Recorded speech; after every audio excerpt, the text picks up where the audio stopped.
downward facing dog or Adho Mukha Svanasana to make sure that you get into the right alignment for this pose.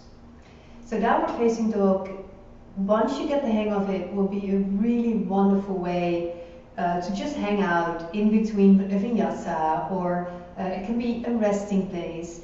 But in the beginning, when you're just starting out with yoga and with this pose, it can be super tough because there's a lot going on in this pose. So just to talk about a few of the elements before we get into it. So for this pose, the foundation are actually the hands. Of course, the legs have a role, but they're not so important actually. The most foundational and most important element are the hands.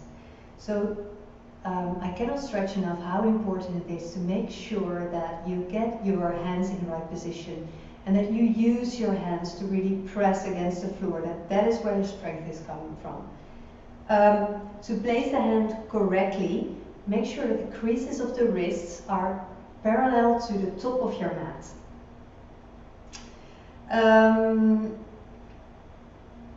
Another important thing to know with this pose is that your trapezius muscle can have the tendency to work really hard. It does that sort of naturally and automatically. But in fact, the trapezius muscle can be completely relaxed in downward facing dog. Otherwise you get something like this, right? Your arms are up and you raise your shoulders towards your ears. So when you're in the pose, be aware that you're, or at least be mindful, think about your trapezius muscle and that it can be relaxed, just down.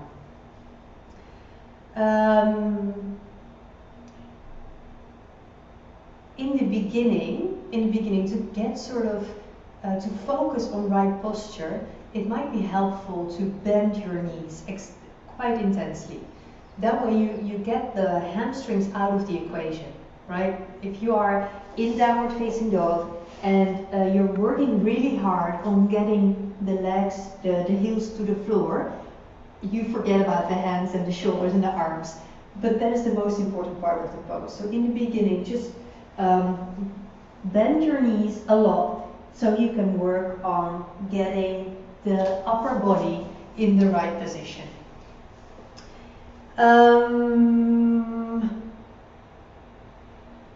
I think those are the most important things I wanted to say in the beginning. So to get in the right, to get the right sort of distance between your feet and your arms, I'm going to show you a way to get in. My tip is to do that way, to go into downward facing dogs a couple of times from that position, so that your muscles will remember the right position for you to be in. So the first, so what you do is you go into extended child's pose. So your feet are sort of together, your knees are hip distance, and you bend forwards, your arms extended on shoulder width, and then you just only curl your toes under, don't replace your feet, and then push yourself up. You can go get your feet a little bit more apart if that's more easy for you.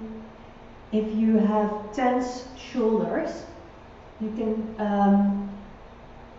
turn your fingers out ever so slightly. That way you get a little bit more access to the outward rotation of your shoulders.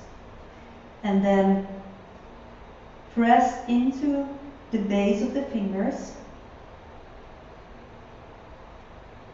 Allow the heart to sink in towards the floor, or towards the floor. Strengthen your floating ribs towards your spine. And then, depending on how tense or not tense your hamstrings are, you can strengthen your thighs towards the back wall and gradually begin to push your heels down towards the floor. Your head is hanging down in line with your arms. You're looking to a single point between your feet or to the back wall. And take deep breaths here.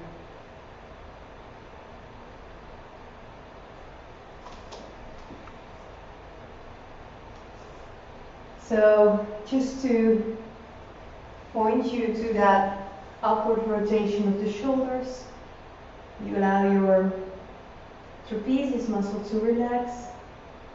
Arms are more or less straight, it depends on the form of your arms, but you strengthen the inner upper arms. Turn the outer upper arms slightly towards the floor. And that's how you create space in between the shoulder blades. Okay, so just begin, in the beginning, use your knees to release your hamstrings. Take a couple of breaths in downward facing dog and then get out of it again. Try to come into it from that position, that extended child's pose position, just to get a feeling of how wide you should be in your sort of ideal downward facing dog. And start to experiment and enjoy, because this is really a beautiful, powerful pose. It stretches the hamstrings, the shoulders, strengthens your arms and your legs. And what I really love about it, it also calms your brain, because you're in an inversion, your head is lower than your heart, and that's a wonderful way to calm your brain and even support mild depression. So enjoy downward facing dog.